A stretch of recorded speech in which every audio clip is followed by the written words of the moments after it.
जय हिंद फ्रेंड्स, आप सभी का स्वागत है आपके अपने YouTube channel Pramod sir Varanasi में। आज की इस वीडियो में हम कवर करने वाले हैं यूपी पुलिस कांस्टेबल के लिए टॉपिक वाइज यहाँ पर जो प्रश्न पूछे गए हैं UP police, UPSI, jail warden में सभी प्रश्न को टॉपिक वाइज कवर करेंगे।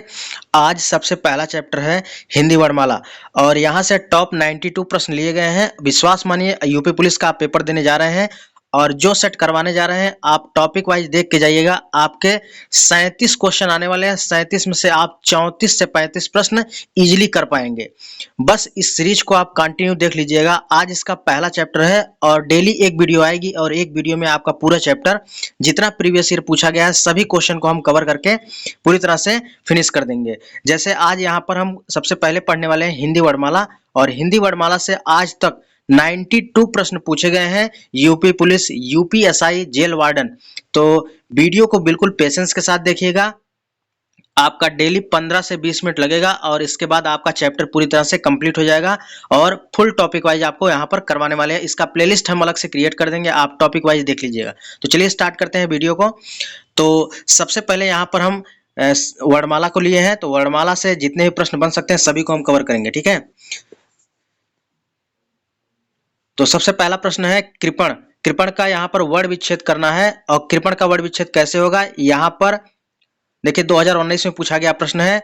सबसे पहले का लिखेंगे और का में नीचे री है तो री लिखेंगे, फिर पा लिखेंगे और पा के साथ हमेशा आ रहता है और रा के बाद आ रहेगा। तो आपका यहाँ पर हो जाएगा कृपण। तो राइट आंसर हो जाएगा ऑप्शन नंबर डी,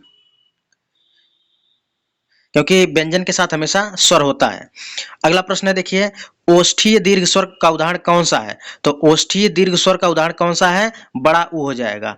तो अगला प्रश्न पे चलते हैं, अगले प्रश्न पर। अगला प्रश्न है ओष्ठ अल्प प्राण घोष वर्ण का उदाहरण कौन सा है। तो आपका राइट आंसर हो जाएगा ऑप्शन नंबर बी, बा हो जाएगा। क्या हो जाएगा, बा।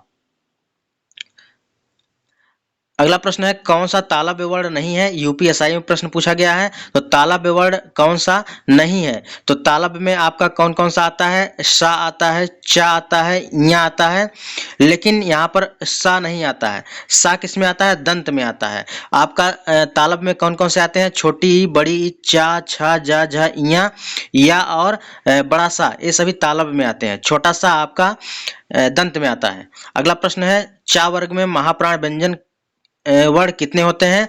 तो 2 होते हैं।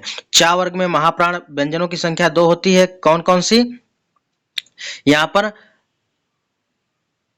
छा और झा एवं महाप्राण एवं चा, छा, या अल्पप्राण होते हैं और यहाँ पर छा और झा यहाँ पर महाप्राण में आते हैं। चलते हैं अगले प्रश्न पर। यहाँ देखिए डिस्क्रिप्शन को नहीं पढ़ेंगे, केवल जो प्रश्न पूछे गए वही पढ़ेंगे, नहीं तो वीडियो काफी ज्यादा लंबा हो जाएगा। अगला प्रश्न है देवनागरी लिपि का विकास किस लिपि से हुआ है। तो देवनागरी लिपि का विकास ब्राह्मी लिपि से हुआ है। राइट आंसर हो जाएगा ऑप्शन नंबर सी, देवनागरी लिपि का विकास ब्राह्मी लिपि से हुआ है। अगला प्रश्न है इनमें से कौन सा वर्ण अघोष महाप्राण है। अघोष महाप्राण कौन सा हो जाएगा, यहाँ पर खा अघोष महाप्राण हो जाएगा। चलते हैं अगले प्रश्न पर। अगला प्रश्न है का वर्ग में घोष व्यंजन वर्ण कितने हैं। का वर्ग में घोष व्यंजन है आपके 3। राइट आंसर हो जाएगा ऑप्शन नंबर बी। अगला प्रश्न है संयुक्त व्यंजन का उदाहरण कौन सा है। तो संयुक्त व्यंजन का उदाहरण आपका ज्ञा हो जाएगा। तो संयुक्त व्यंजन 4 होते हैं। आपका छा होता है, कच्चा वाला छा, फिर त्रा, फिर ज्ञा, फिर आपका स्रा होता है। अगला प्रश्न है मूर्धन्य अल्पप्राण व्यंजन कौन सा है। तो मूर्धन्य अल्पप्राण व्यंजन आपका यहाँ पर ड़ा हो जाएगा। अगला प्रश्न है कौन सा व्यंजन संयुक्त व्यंजन का उदाहरण है। तो संयुक्त व्यंजन का आपका कच्चा वाला छा संयुक्त व्यंजन का उदाहरण है। चलते हैं अगले प्रश्न पर। अगला प्रश्न है कौन सा उच्चारण स्थान ओष्ठ है। ओष्ठ से उच्चारण किसका होता है, पा का होता है। अगला प्रश्न है भाषा की सबसे छोटी इकाई को कहा जाता है। भाषा की सबसे छोटी इकाई वर्ण होती है। राइट आंसर हो जाएगा option number A. Next one है कि छा वर्ण किसके योग से बनता है। तो छा वर्ण का प्लस खष्टी सा के योग से बनता है।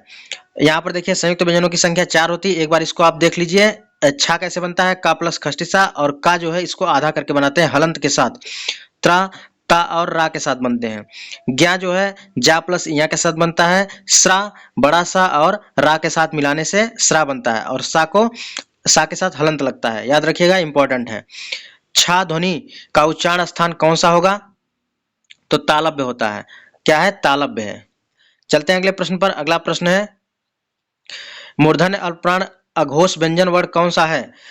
तो इसका राइट आंसर हो जाएगा ऑप्शन नंबर सी, टा हो जाएगा। टा मूर्धन्य अल्पप्राण अघोष व्यंजन वर्ण है।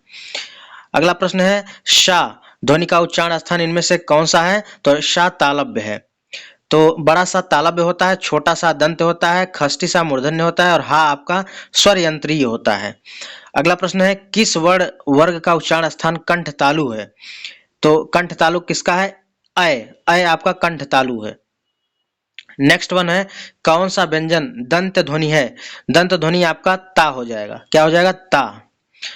अगला प्रश्न है टा वर्ग में किस प्रकार के व्यंजन है? टा वर्ग में मूर्धन्य व्यंजन है। अगला प्रश्न है कि कौन सा वर्ण उच्चारण की दृष्टि से दंत नहीं है? तो दंत वर्ण कौन सा नहीं है? टा आपका दंत वर्ण नहीं है, जबकि ता था दा धा ना आपका दंत में आता है, टा मूर्धन्य में आता है। अगला क्वेश्चन है यार अलावा किस वर्ग का व्यंजन है? यूपीएसआई में प्रश्न पूछा गया है, अंता अस्त व्यंजन है। अगला प्रश्न है दंत वर्तस्य महाप्राण घोष व्यंजन वर्ण का उदाहरण कौन सा है? धा हो जाएगा। यूपीएसआई 2021 में प्रश्न पूछा गया है। नेक्स्ट वन है तालव्य व्यंजन का उदाहरण कौन सा है? तालव्य व्यंजन का उदाहरण आपका चा छा जा झा, ये सब तालव्य व्यंजन के उदाहरण हो जाएंगे। नेक्स्ट वन है दंत वर्तस्य अल्पप्राण अघोष वर्ण कौन सा है? तो आपका ता हो जाएगा। ता आपका दंत है, वर्तस्य है, अल्पप्राण अघोष वर्ण है। अगला प्रश्न है कि गा जा छा चा टा इनमें तालव्य महाप्राण घोष वर्ण की संख्या कितनी है? तो इसका राइट आंसर क्या हो जाएगा? राइट आंसर हो जाएगा ऑप्शन नंबर ए, यानी यहां पर देखिए क्या यहाँ पर आंसर दिया है 0, तो यानी यहाँ पर कोई भी तालव्य वर्ण महाप्राण नहीं है, तो इसके वजह से राइट आंसर हो जाएगा ऑप्शन नंबर ए 0। महत्वपूर्ण प्रश्न है, इसको याद रखिएगा और यह महत्वपूर्ण कलेक्शन है और इसको एक एक क्वेश्चन रट लीजिएगा, आपको निश्चित रूप से बेनिफिट होने वाला है। अगला प्रश्न है मूर्धन्य हर स्वर का उदाहरण कौन सा है? तो यह री है। अगला प्रश्न है जो ध्वनियां ना स्वर है ना व्यंजन है उन्हें क्या कहा जाता है? उन्हें अयोगवाह कहा जाता है। क्या कहते हैं? अयोगवाह कहते हैं। अगला प्रश्न है कि सा का उच्चारण स्थान कहां से होता है? तो यह तालु से होता है। कहां से? तालु से। अगला प्रश्न है इनमें से कौन सा व्यंजन ऊष्म व्यंजन है? तो ऊष्म व्यंजन आपका हा होता है। तीनों सा और हा ऊष्म व्यंजन में आते हैं, इनकी संख्या 4 होती है। नेक्स्ट वन है इनमें से किसका उच्चारण स्थान दंत है? तो ता का उच्चारण स्थान दंत है। नेक्स्ट वन है इनमें से कौन से व्यंजन अंतःस्थ व्यंजन के उदाहरण है? तो यार अलावा अंतःस्थ व्यंजन के उदाहरण है। अगला क्वेश्चन है कि इनमें से किन वर्णों को व्यंजन कहा जाता है? तो जिनका उच्चारण स्वरों के वर्णों की सहायता से किया जा सके उन्हें हम व्यंजन कहते हैं। अगला प्रश्न है कि ओष्ठ अल्पप्राण घोष व्यंजन वर्ण का उदाहरण कौन सा है? बा। बा आपका अल्पप्राण घोष व्यंजन है और जो कि ओष्ठ है। नेक्स्ट वन है कंठ अल्पप्राण व्यंजन वर्ण का उदाहरण कौन सा है? तो यहां पर गा हो जाएगा। अगला प्रश्न है और अगले प्रश्न पे चलते हैं। अगला क्वेश्चन मोस्ट इंपॉर्टेंट है कि चा वर्ग के वर्णों का उच्चारण स्थल कौन सा होता है? तालु होता है। बहुत बार पूछा गया, यूपीएसआई 2021 में प्रश्न पूछा गया। सभी प्रश्न यूपीएसआई, जेल वार्डन और यूपी पुलिस में पूछे गए हैं।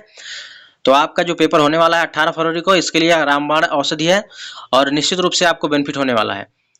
तो डेली आप वीडियो जरूर देखिएगा। अगर वीडियो यहाँ पर आपको अच्छी लग रही तो वीडियो को लाइक करिए और अपने दोस्तों में जरूर शेयर करिए। इनमें से किस शब्द में री की मात्रा का उपयोग हुआ है? तो वृष्टि में री की मात्रा का उपयोग हुआ है। जैसे कृतज्ञ हो गया, कृष्ण हो गया, सृजन हो गया, इन सब में री का प्रयोग हुआ है। अगला है समृद्ध स्वर कौन सा है? अब देखिए वर्णमाला से हमने पूरा कंप्लीट लेक्चर लिया। अगर आपने नहीं देखा तो वीडियो के डिस्क्रिप्शन बॉक्स में हमने लिंक दिया, आप जाकर वहां से देख सकते हैं। समृद्ध स्वर, विपरीत स्वर सब क्या होते हैं अच्छे से हमने वहां पर डिस्क्राइब किया है। समृद्ध स्वर कौन सा है? तो बड़ी ई आपका समृद्ध स्वर हो जाएगा। अगला प्रश्न है मूर्धन्य महाप्राण, यूपीएसआई 2021 में पूछा गया प्रश्न है। मूर्धन्य महाप्राण अघोष व्यंजन वर्ण का उदाहरण कौन सा है? तो यहाँ पर आपका ठा हो जाएगा। अगला प्रश्न है तालव्य महाप्राण अघोष व्यंजन वर्ण कौन सा है? तो आपका छा हो जाएगा। जो प्रश्न आपको आ रहे हैं आप टिक करते जाइए, आपको इसको प्रैक्टिस सेट के रूप में इसको सॉल्व करते जाइए। अगला प्रश्न है कंठोष्ठ दीर्घ स्वर वर्ण का उदाहरण कौन सा है? तो अ आपका कंठोष्ठ दीर्घ स्वर का उदाहरण हो जाएगा। नेक्स्ट वन है कंठ तालव्य दीर्घ स्वर वर्ण का उदाहरण कौन सा है? तो ए कंठ तालव्य दीर्घ स्वर का उदाहरण है। अगला प्रश्न है कंठव्य महाप्राण घोष व्यंजन वर्ण का उदाहरण कौन सा है? तो हा यहाँ पर सही उत्तर हो जाएगा। नेक्स्ट वन है कौन सा वर्ण अघोष है? तो चा यहाँ पर अघोष हो जाएगा। मूर्धन्य अल्पप्राण अघोष व्यंजन वर्ण का उदाहरण कौन सा है? तो यहाँ पर हो जाएगा आपका ड। अगला प्रश्न है नेक्स्ट वन है कि ओष्ठ महाप्राण व्यंजन का उदाहरण कौन सा है? तो भा आपका ओष्ठ हो जाएगा। मूर्धन्य अल्पप्राण अघोष वर्ण का उदाहरण कौन सा है? यूपीएसआई 2021 में प्रश्न पूछा गया, टा आपका राइट आंसर हो जाएगा। नेक्स्ट वन है इनमें से कौन सा व्यंजन ऊष्म है? तो खष्टी सा आपका ऊष्म व्यंजन हो जाएगा। और एक बार यहाँ पर लिस्ट देख लीजिए, आपके दिमाग में छप जाएगा और इसको याद कर लीजिएगा। कंठ में आपके कौन कौन से आते हैं? छोटा बड़ा का वर्ग हा आता है और अ आता है। तालु में कौन सा आता है? छोटी बड़ी चा वर्ग पूरा आता है, या और सा आता है। मूर्धा में टा वर्ग पूरा आता है, रा आता है, खष्टी सा आता है। दंत में ता वर्ग आता है, ला आता है, सा आता है। ओष्ठ में छोटा उ बड़ा उ और पा वर्ग आता है। कंठ तालु में ए और ए, कंठोष्ठ में ओ और अ आते हैं। नेक्स्ट वन है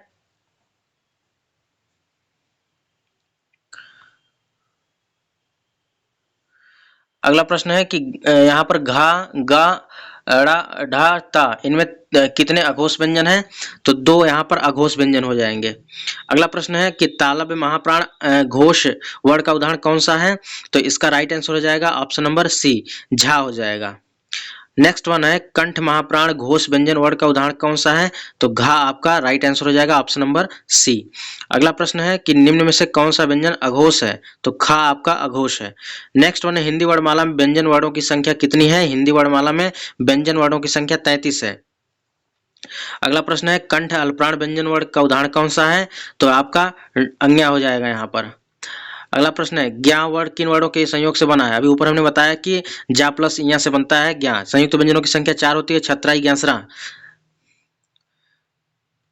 चलते हैं अगले प्रश्न पर। अगला क्वेश्चन है कि जिन स्वरों के उच्चारण में 2 मात्राएं लगती हैं उन्हें क्या कहते हैं? उन्हें गुरु स्वर कहते हैं। क्या कहते हैं? गुरु स्वर कहा जाता है।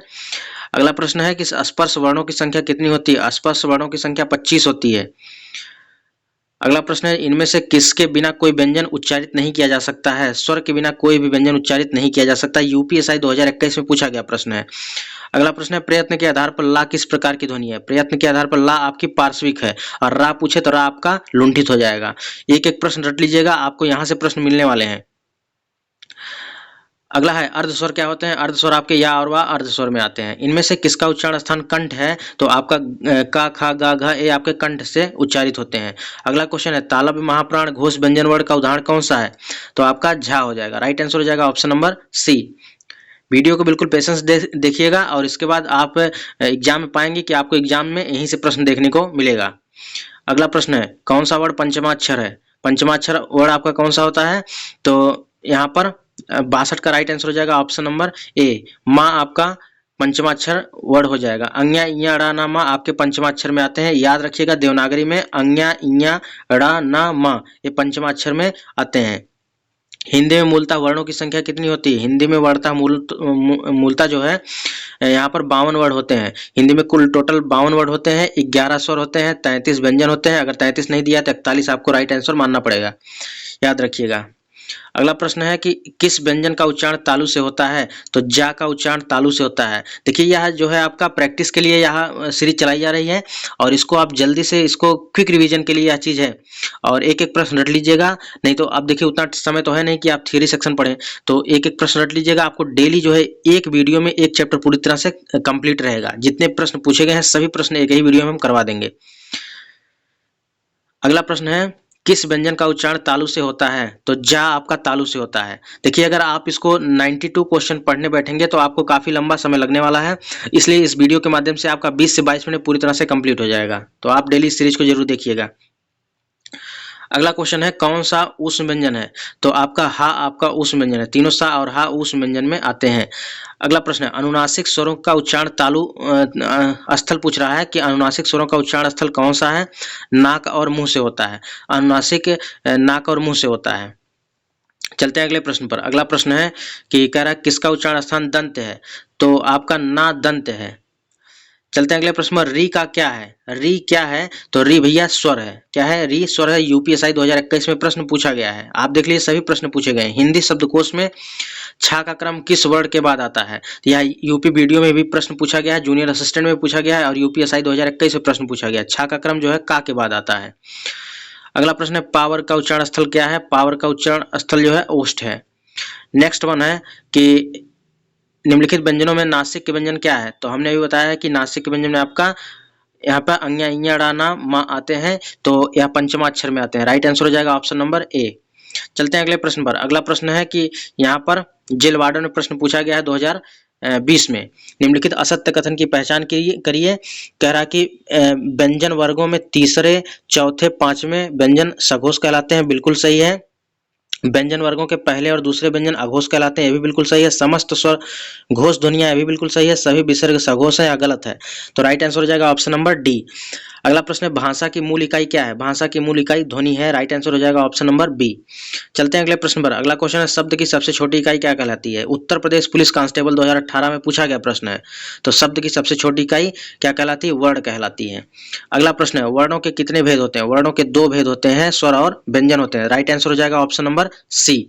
चलते हैं अगले प्रश्न पर। अगला प्रश्न है कि सा का उच्चारण का स्थान कहाँ है? अभी हमने सब कुछ बता दिया है कि कहाँ से उच्चारण स्थान होता है। तो सा आपका किसमें आता है? तालब में आता है। राइट आंसर हो जाएगा ऑप्शन नंबर बी। अब अगर छोटा सा रहता है, छोटा सा आपका दंत में आता है, बड़ा सा आपका तालु में आता है, खष्टी सा मूर्धन्य में आता है। चलते हैं अगले प्रश्न पर। अगला प्रश्न है तो कौन सा ध्वनि रा व्यंजन नहीं है? तो कह रहा कि कौन से शब्द में रा व्यंजन नहीं है? मात्र में है, क्रम में है, मूर्धा में है और मातृभूमि में नहीं है। भैया राइट आंसर हो जाएगा ऑप्शन नंबर डी।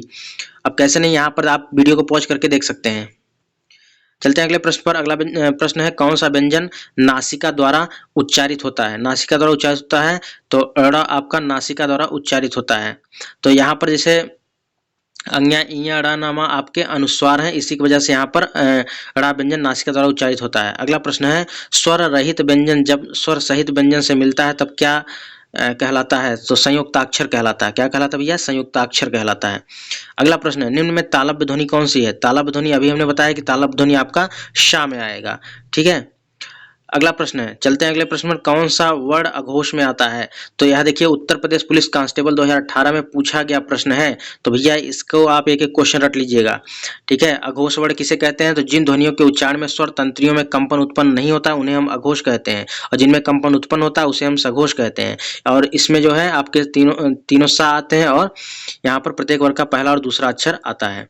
अगला क्वेश्चन है, वर्णों के समुदाय को क्या कहा जाता है? वर्णों के समुदाय को वर्णमाला कहा जाता है। महत्वपूर्ण प्रश्न है, 2018 में पूछा गया प्रश्न है। अगला प्रश्न है, अ के उच्चारण में यहाँ पर कंठ और तालु की सहायता ली जाती है। तो राइट आंसर हो जाएगा ऑप्शन नंबर सी। देखिए यूपीएसआई 2017 में पूछा गया प्रश्न है। जिन वर्णों का उच्चारण स्वतंत्र होता है उन्हें क्या कहते हैं? उन्हें हम स्वर कहते हैं। जिनकी सहायता ली जाती है उन्हें हम व्यंजन कहते हैं। अगला प्रश्न है कि ढा, यहाँ पर वर्ण का उच्चारण स्थान क्या है? तो यह टा वर्ग का चौथा वर्ण है। अगला प्रश्न है, हिंदी वर्णमाला में स्वरों की संख्या कितनी है? हिंदी वर्णमाला में स्वरों की संख्या 11 है। अगला प्रश्न पे चलते हैं, अगले प्रश्न पे चलते हैं। अगला क्वेश्चन है कि वर्णमाला का कौन सा अक्षर पुल्लिंग नहीं है? महत्वपूर्ण प्रश्न है। तो पुल्लिंग नहीं है, ई और ई आपका पुल्लिंग नहीं है, जबकि जा, आ, चा, टा, अ, प ये सभी हैं, लेकिन ई स्त्रीलिंग है। चलते हैं अगले प्रश्न पर। बस 4-5 क्वेश्चन और है और इसके बाद ये चैप्टर आपका पूरी तरह से कंप्लीट हो जाएगा। चा वर्ग ध्वनियां किस वर्ग में आती हैं? तो यह तालव्य में आती हैं। किसमें? तालव्य में। अगला प्रश्न है, दा प्लस आ, का प्लस खष्टिसा प्लस आ, यह जो है क्या बन जाएगा? दक्ष बन जाएगा। क्या बन जाएगा? दक्ष। जैसे आप टाइपिंग करेंगे, जैसे जूनियर असिस्टेंट की टाइपिंग लगी, आप टाइपिंग करते हैं, दक्ष आपको लिखना है, डायरेक्ट ऐसे लिख सकते हैं। अगला प्रश्न है कि निम्नलिखित में से उत्तर प्रदेश पुलिस कांस्टेबल परीक्षा 2019 में पूछा गया प्रश्न है, जिन स्वर की सहायता से वर्ण स्वर की सहायता से बोले जाएं उन्हें क्या कहा जाता है? उन्हें हम व्यंजन कहते हैं। जो भी वर्ण स्वरों की सहायता से बोले जाते हैं उन्हें हम क्या कहते हैं? व्यंजन कहते हैं। अगला प्रश्न है, यूपी पुलिस कांस्टेबल 2019 में पूछा गया प्रश्न है, व्यंजन को स्वर रहित दिखाने के लिए जिस चिन्ह का प्रयोग किया जाता है उसे हम कहते हैं हलंत। हलंत, ठीक है, याद रखिएगा, हलंत। तो व्यंजन को स्वर रहित दिखने के लिए जिस चिन्ह का प्रयोग किया जाता है उन्हें कहते हैं हलंत। तो व्यंजन को स्वर रहित दिखाने के लिए हलंत का प्रयोग किया जाता है, याद रखिएगा, इंपॉर्टेंट प्रश्न है। अगला प्रश्न है और इसी के साथ यह चैप्टर पूरी तरह से आपका कंप्लीट हो जाएगा। निम्नलिखित में से कौन से शब्द में री की मात्रा का उपयोग नहीं हुआ है? अब देखिए, क्रिया में हुआ है, रिपु में हुआ है, कौन से शब्द में री की मात्रा का उपयोग हुआ है? तो क्रिया में नहीं हुआ है, रिपु में नहीं हुआ, वर्षा में नहीं हुआ, लेकिन वृष्टि में आपका हुआ है, क्योंकि सबसे पहले वा लिखेंगे, फिर इसके बाद री बनाएंगे, फिर खष्टी सा, फिर टाप, फिर छोटी, आपका वृष्टि लिखा जाएगा। तो यहाँ से हमने फ्रेंड्स 20 मिनट में 20 मिनट में आपके 90 प्रश्न जो है पूरी तरह से कंप्लीट कर दिए हैं। और जितने प्रश्न ये वर्णमाला से आज तक बने हैं, जितने प्रश्न वर्णमाला से बने हैं, यूपी पुलिस हुआ, यूपीएसआई हुआ, जेल वार्डन हुआ, सभी से प्रश्न पूछे गए हैं, सभी को हमने कवर कर दिया है। तो आज इसका पहला वीडियो था, यानी वर्णमाला। अब इसके बाद हम क्या पढ़ेंगे? संज्ञा, फिर सर्वनाम, फिर क्रिया, विशेषण, अव्यय। इस प्रकार टॉपिक वाइज आपका एक दिन में एक चैप्टर कंप्लीट होता चला जाएगा, ठीक है। और जो छोटे छोटे टॉपिक है उसको एक दिन में 2-2, 3-3 टॉपिक खत्म कर देंगे। तो आपका मुश्किल से 15 से 17 दिन में पूरी तरह से Hindi topic wise UP police constable में जितने प्रश्न पूछे गए सभी कंप्लीट हो जाएंगे। तो इसलिए आप चैनल के साथ जुड़ जाइए, आपको निश्चित रूप से बेनिफिट होने वाला है। तो अगर आप चैनल पर पहली बार विजिट कर रहे हैं तो चैनल को जरूर सब्सक्राइब कर लीजिए और बेल आइकन को प्रेस कर दीजिए ताकि सबसे पहले आपको वीडियो मिल जाए। तो मिलते हैं नेक्स्ट वीडियो में, तब तक के लिए जय हिंद, वंदे मातरम।